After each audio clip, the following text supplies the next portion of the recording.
Hi stars family, எல்லோரும் எப்படி இருக்கீங்க? எஸ், நாங்களும் ரொம்ப சூப்பராக இருக்கோம்.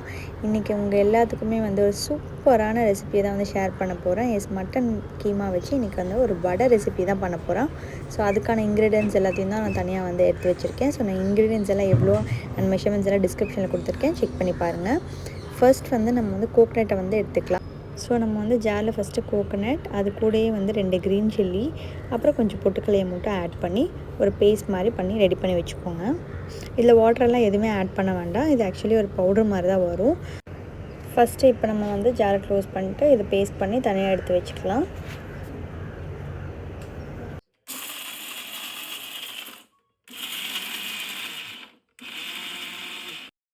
ஜாரை ஓப்பன் பண்ணி பாருங்கள். கொஞ்சம் தேங்காய் அரையாமல் இருந்துச்சுன்னா இன்னொரு டைம் கூட நல்லா வந்து அரைச்சி எடுத்துக்கலாம். ஏன்னா அது ஆக்சுவலாக ஒரு பவுட்ரு மாதிரி இருந்தால் அந்த கிறிஸ்பினஸ் வரும். இப்போ அரைச்சி வச்சுருக்கிற இந்த தேங்காய், பொட்டுக்கடலை அண்ட் க்ரீன் சில்லியோட பவுட்ரை வந்து நம்ம தனியாக எடுத்து பவுலில் ஷிஃப்ட் பண்ணி வச்சுக்கலாம். ஒரே ஜார்லேயே நம்ம வந்து எல்லாமே பண்ணிக்கலாம். பிகாஸ் நம்ம தனித்தனியாக மாற்றுறதுனால நமக்கு நிறைய வந்து திங்ஸ் வேஸ்ட் ஆகும். ஸோ ஒரே இதில் பண்ணும்போது நமக்கு எல்லாமே மிக்ஸ்டப்பாக நம்ம தனியாக ஃபில்ட்ரு பண்ணிக்கலாம். ஸோ மட்டன் கீமா வந்து ஆட் பண்ணிக்கோங்க. ஸோ எவ்வளோ ஃபில்ட்ரு பண்ணாலும் லாஸ்ட்டில் வந்து உங்களுக்கு கொஞ்சம் அந்த மட்டனோட வாட்டர் இருக்கும். ஸோ அது இல்லாமல் தனியாக மேலால் மட்டும் எடுத்து விட்டுக்கலாம். ஸோ இப்போ அது கூட கொரியாண்டர் லீவ்ஸு, சீரகம் கொஞ்சம், அப்புறம் சோம்பு கொஞ்சம் எடுத்திருக்கேன். ஸோ அது ரெண்டையுமே ஆட் பண்ணிக்கோங்க.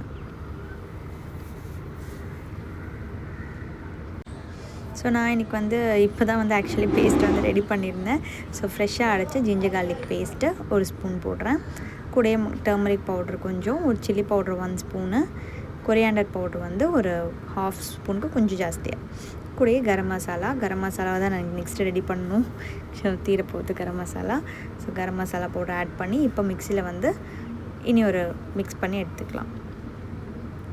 ஒரு 2 ஸ்மாஷ்க்கு அப்புறமா ஒரு 10 to 15 சின்ன வெங்காயம் எடுத்திருக்கேன், ஸ்மால் ஆனியன்ஸ், அதை வந்து ஆட் பண்ணிக்கோங்க.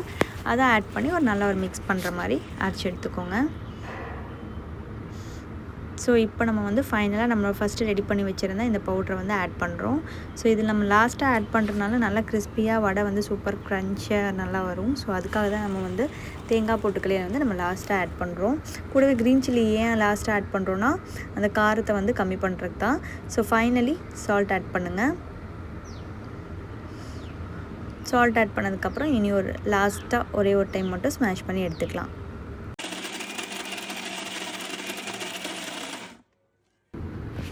ஸோ வந்து மட்டன் கீமா வடை சூப்பராக பேஸ்ட் வந்து ரெடி ஆகிடுச்சு. ஸோ அது எல்லாத்தையும் நம்ம வந்து தனியாக ஒரு பிளேட்டில் வந்து ஷிஃப்ட் பண்ணி வச்சுக்கலாம். ஸோ இது வந்து நீங்கள் எந்த ரைஸ் கூட சாப்பிட்டாலும் நல்லாயிருக்கும். ஆக்சுவலி நீங்கள் இதை ஸ்நாக்ஸாக கூட நீங்கள் சாப்பிட்லாம்.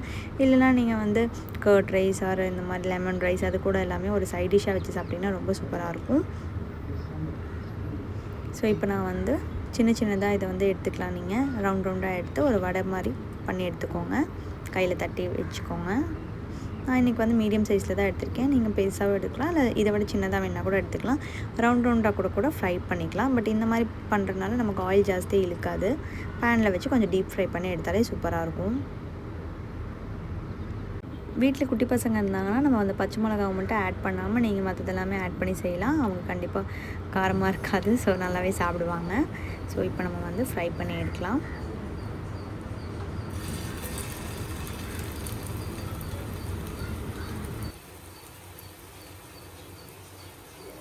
நீங்கள் இந்த மாதிரி தட்டி எடுக்கிறதுனால ஆயில் வந்து நிறையா வந்து தேவைப்படாது. இதுக்கு லைட்டாக தான் தேவைப்படும்.